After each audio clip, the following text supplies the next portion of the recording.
बघा, हवेत बोलणं याला काही अर्थ नाही. खरात यांचं प्रकरण अत्यंत गंभीर आहे.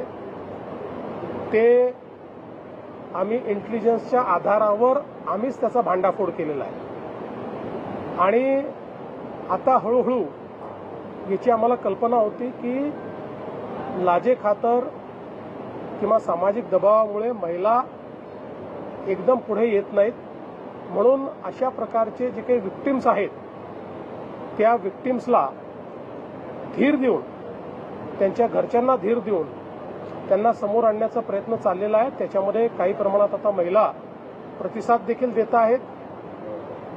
या संपूर्ण प्रकरणाची अत्यंत वरिष्ठ स्तरावर मॉनिटरिंग होते आहे. स्वतः डीजींना मी सांगितलेलं आहे की त्यांनी याचं मॉनिटरिंग करायचं आहे. याच्यामध्ये एसआयटी तयार केलेली आहे. नाशिक सीपी आणि एसआयटी मिळून या ठिकाणी हे काम पूर्ण करता आहेत आणि मला असं वाटतं की या संदर्भात कुठल्याही परिस्थितीत कोणालाही स्पेअर केलं जाणार नाही. आता याला राजकीय रंग देण्याचा काही प्रयत्न चाललेला आहे.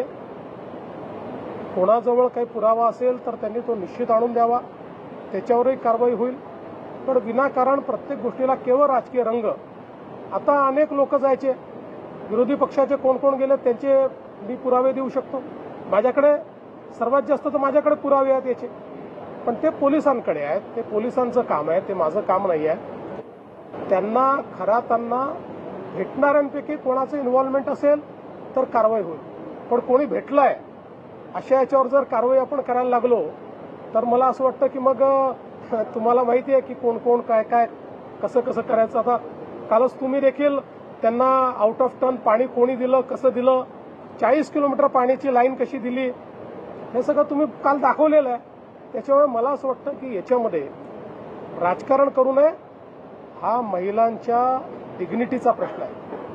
अशा प्रकारे आपल्या तथाकथित शक्तींचा उपयोग करून महिलांना भरीस पाडणं यापेक्षा वाईट गुन्हा असू शकत नाही. काही झालं तरी त्यांना त्याची शिक्षाही भोगावीच लागेल. सरकार आणि पोलीस याकरता जे करावं लागेल ते करायला तयार आहे. ज्या मंत्र्यांच्या फोटोसोबत त्यांच्या विरोधकांकडून राजीनामे मागितले जात आहेत, मग मी पुन्हा प्रश्न विचारतो तुम्हाला की ते तर ठीक आहे, कोणी कुठे भेटलं, कोणासोबत फोटो आहे, काय आहे, या तर गोष्टी असतात.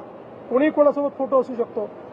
पण ज्यांनी मंत्रिमंडळाची विशेष बैठक बोलवून 40 किलोमीटर दुरून त्यांना पाणी दिलं त्यांना काय शिक्षा द्यायची? आणि मंत्र्यांबद्दल बोलणारे त्यांच्याबद्दल का चूप आहेत? तिथे तोंडाला कुलूप का लागताय? सिलेक्टिव्ह का बोलताय? त्यामुळे काहींना केवळ राजकारण, आम्हाला राजकारणात इंटरेस्ट नाही आहे. आम्हाला महिलांच्या डिग्निटीमध्ये इंटरेस्ट आहे. आम्हाला ज्या महिलांच्या सोबत त्यांनी दुर्व्यवहार केलाय त्या प्रत्येक महिलेला न्याय दिल्याशिवाय आम्ही शांत बसणार.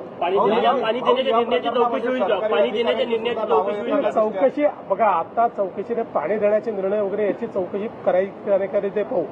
पहिल्यांदा चौकशी महिलांच्या संदर्भात. यामध्येच सरकारी अधिकाऱ्यांचे सुद्धा नावं येताना दिसते. खरातच्या पत्नीसोबत अभिजित भांडे नावाचे जो अधिकारी आहे याने आर्थिक व्यवहार झाल्याचं. जिथे असे आर्थिक व्यवहार असतील तिथे चौकशी केली जाईल. एक प्रश्न, महाराष्ट्रातील ताज्या बातम्यांसाठी बघत रहा टाइम्स टुडे 18 न्यूज. सोबतच शेअर करा, सबस्क्राईब करा आणि बेल आयकॉन प्रेस करा.